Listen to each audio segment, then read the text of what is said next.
So when it was time for that final hearing, none of that was in the report. It was really, really strange. Everything that she said was out of the report. That sounds to me like misandry. It sounds like a woman who hates men. Because not just misandry, it sounds like narcissism. Because you're going to promise someone that you're going to help and then betray that trust that they bestow upon you.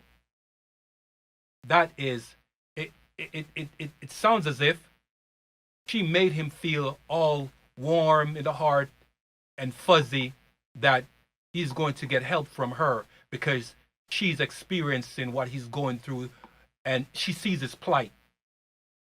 But then move the rug, slip the rug from underneath him when he least expected it. So that, of course, it was not going to be in the report, right? Because that was not her intention for it to be in the report. She needed to undermine him in such a slick way, a diabolical way, a cunning, conniving way to make him feel comfortable enough to not do his own security, do his own reinforcement in a sense of going and following up, going and making sure that the paperwork is as she says it would be when before filed. And then he let his guard down and boom, he got hit like a boulder hitting a concrete wall and tearing the building down. Let's roll the clip. She came to the home and did a final visit, and she's like, "Congratulations, you have your children, right?" And I'm like, "No, I don't." I said, "Everything that you told me, none of that was in the report."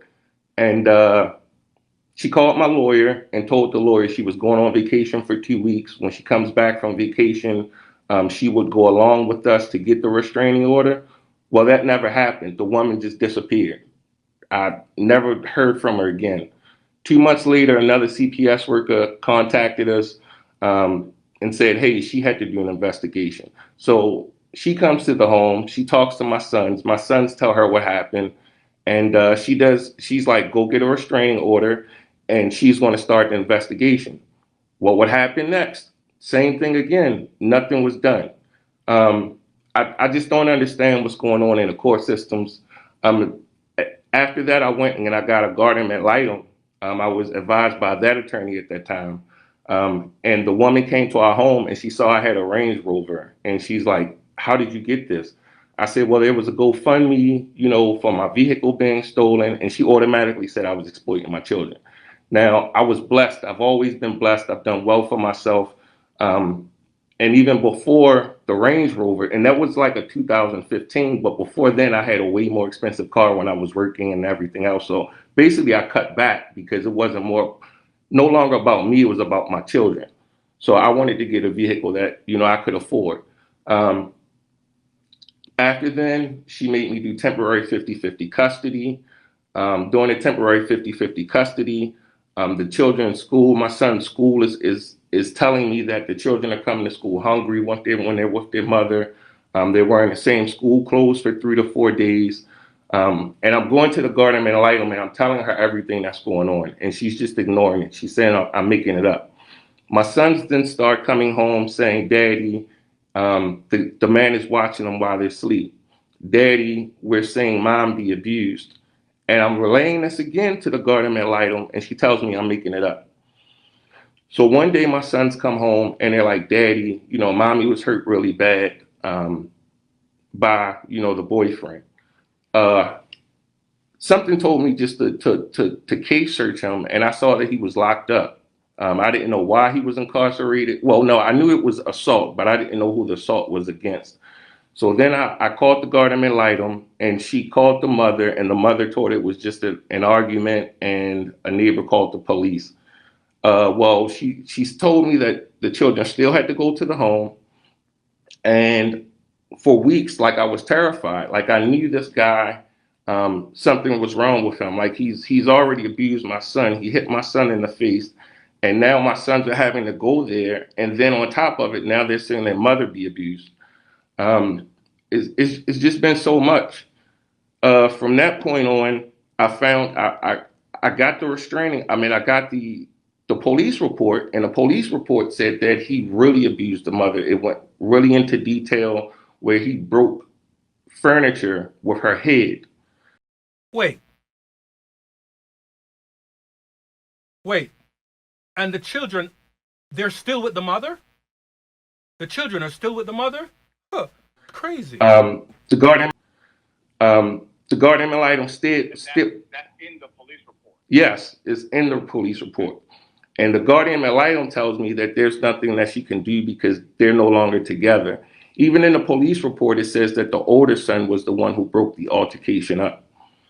I would have thought, give us the ages of my sons are 6. I have twin boys, and her oldest son is 13, and she has a younger son that's 3. So even after this, the guardian ad litem still allowed my children to go there. The mother ends up moving with another boyfriend. From there, my sons contact me when I picked them up from school. They tell me that the boyfriend. Wait. Let me back this up for a second. Even after this, the guardian ad litem still allowed my children to go there. The mother ends up moving with another boyfriend. Another boyfriend? So wait here. The boys were taken away from their biological father, given to their mother, who is living with a man that's not their father, who is very abusive, abuses the children, abuses the mother in such a way that the child, one of the sons, had to go and break the fight up because he's bashing her in a way where the child had to step in to stop it. And then he explained this to the guardian ad litem, and she allowed the children to stay. And then the mother moved in with a different man, a different boyfriend.